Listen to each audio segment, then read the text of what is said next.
I'm so interested in what analysts are calling right now a smart strategic move, this partnership with Google. What brands are responding to this new partnership you've unveiled?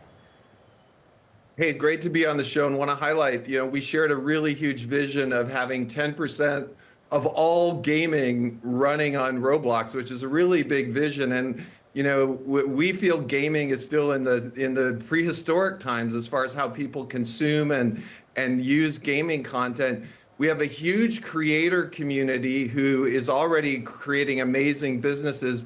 This partnership with Google is another way for those creators to help build their business and monetize. And for our older users, we're going to give our creators side-by-side virtual currency and side-by-side subscriptions, another way to help build their business on Roblox.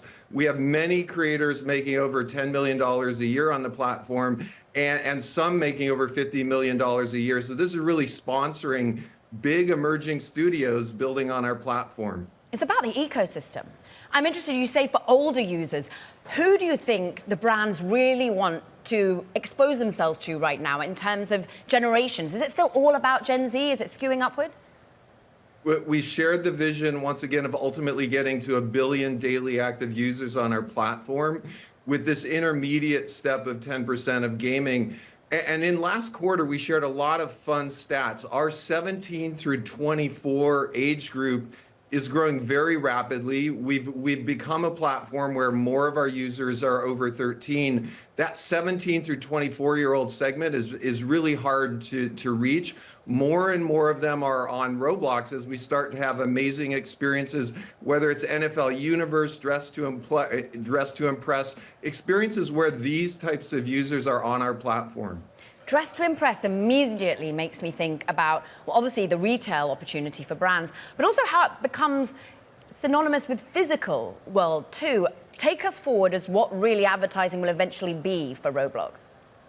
Okay, well, if we step forward, way forward in a sci-fi scenario, I can imagine, just like it's fun to go shopping at the mall today, of course, we're going to go shopping with our virtual avatars. We're going to be able to go to stores, see our favorite brands. We're going to be able to try clothing on and see how it looks on our avatar.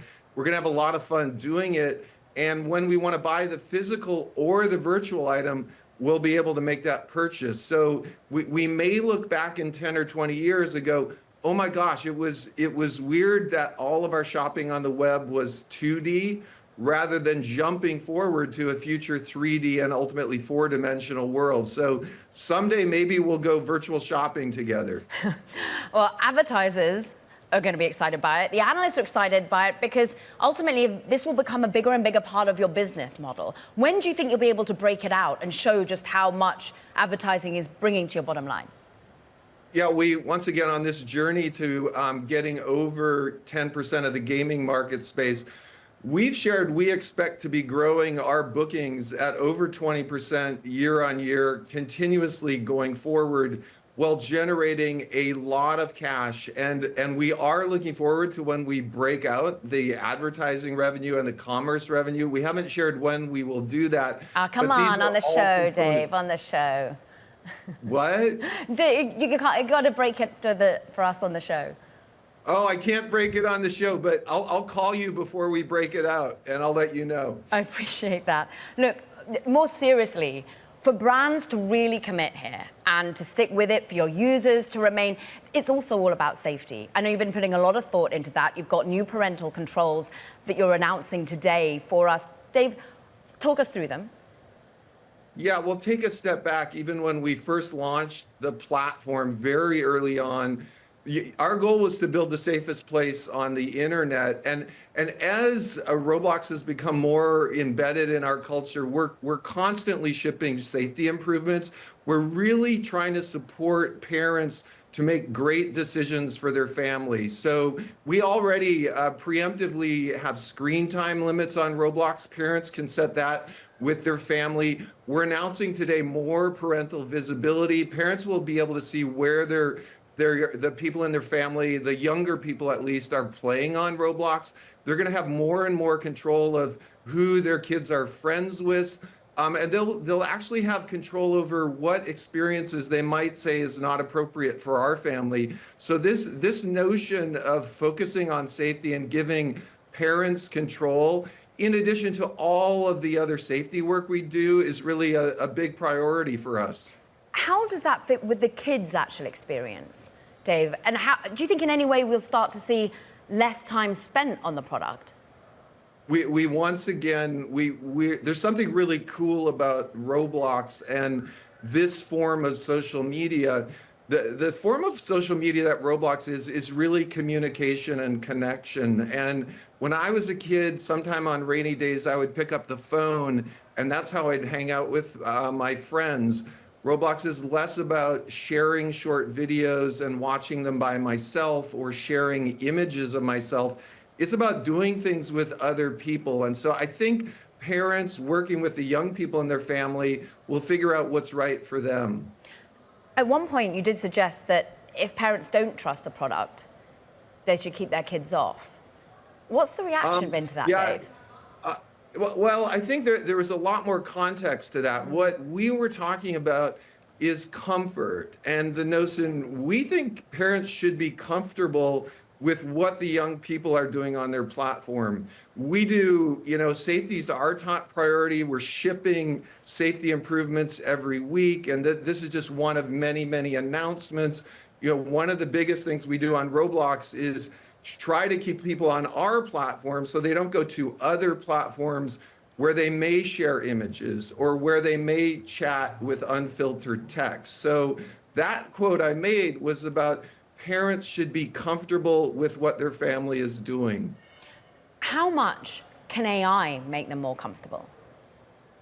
So behind the scenes, we're in an amazing time with AI right now. It's changing how we create. It's changing ultimately how people create on Roblox. And we think what's going to happen on Roblox is rather than maybe the text world or the image world, which is the 1D world or the 2D world, on Roblox, we're going to be supporting the 3D world where people are building 3D objects. Behind the scenes, we've been building an AI platform for 4 years. We have over 200 models running on Roblox. All of the images that people use when they're creating, all of the text, all of the voice on Roblox runs through some of these models. And so AI has really been a foundation of what we've done. Our voice model is so good and so efficient that we've shared it on Hugging Face so other companies can use it. I was just at the Game Developers Conference. I ran into a startup and I said, how are you going to do voice safety? And they said, we're going to use your open source voice model. So we're really trying to give back to the community in these areas where we've got, expertise. Yeah. And we've also joined a consortium to try to make this open source for more small companies. That consortium, Roost, robust online open safety tools alongside Google and Discord, just how collaborative is it with other platforms when it comes to safety? Or is there more collaboration needed, Dave? We're one of the founding members. We want to more and more make open source some of the models we've built for safety. Voice is arguably one of the first steps for that.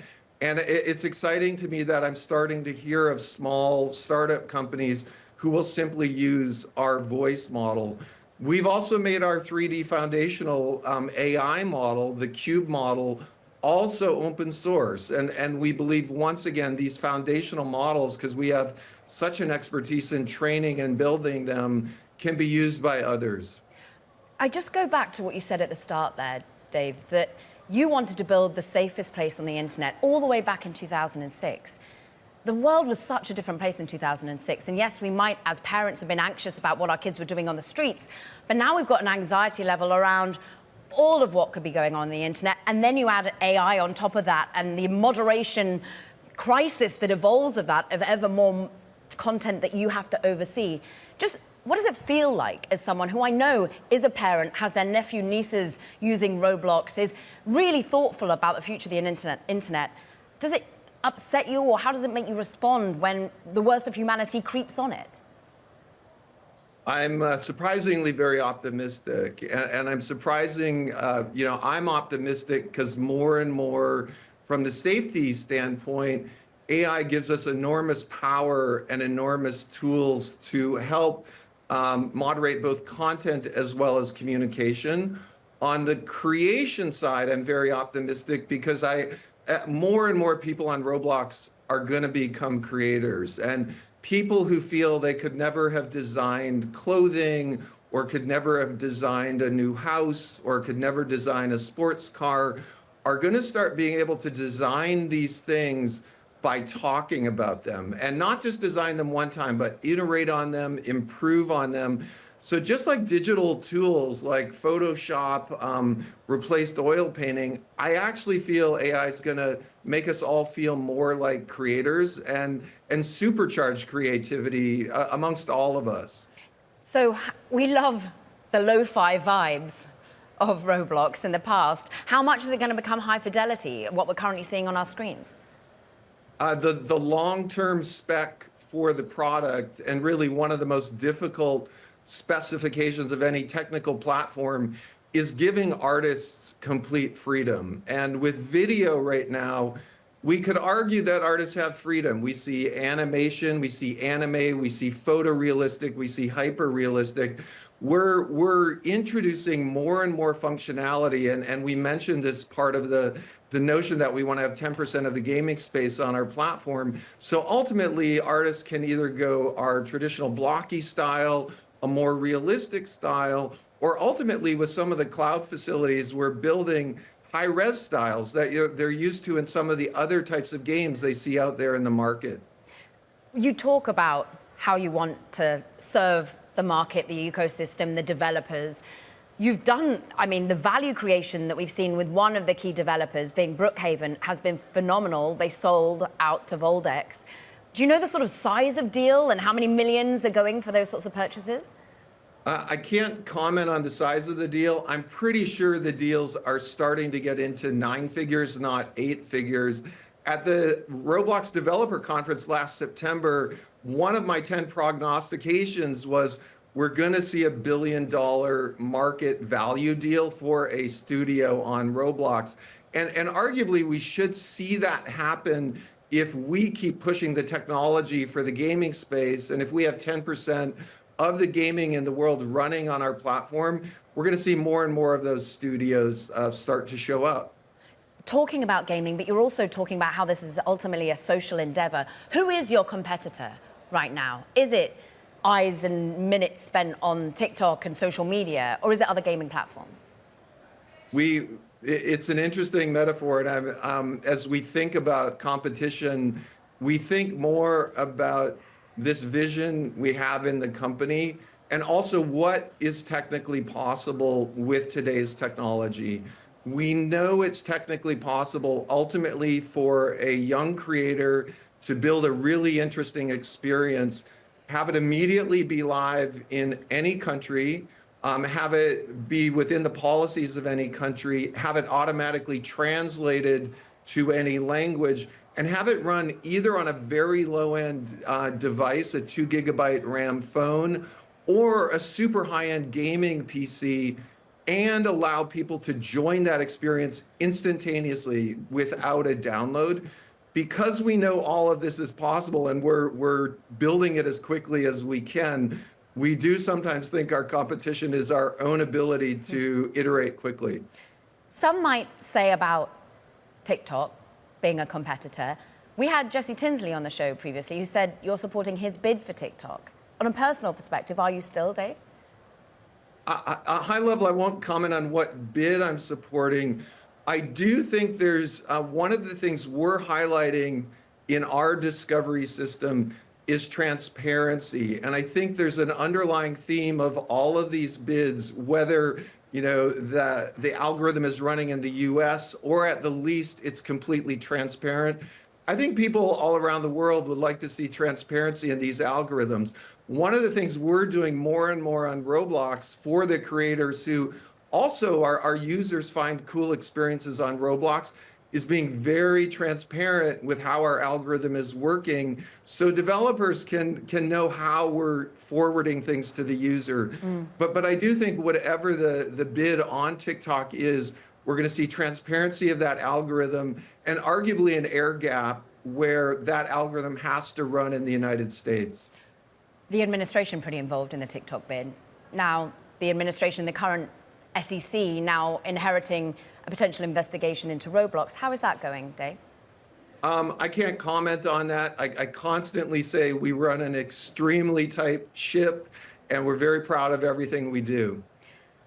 Pride is something you want to make global, and you're talking about how people can create an immersive world and immediately go into any language, any country. Right here, right now, it's quite difficult to be a global company when based in the US. How do you feel about the trade anxiety that's currently undergoing and what it means for your business?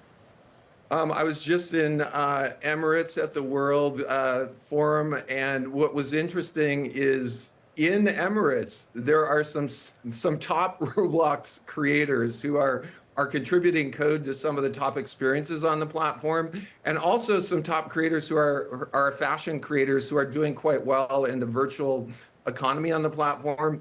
I'm optimistic for platforms like Roblox, where there's a demand for amazing content. More and more of our creators, whether they're in the USA, whether they're in the Gulf region, whether they're down in Brazil, where we have an enormous activity. I'm really excited that we can offer a global economy for these creators. And we see our top creators coming from all around the world. Dress to Impress team, for example, I believe is in the UK. Your username is Builderman.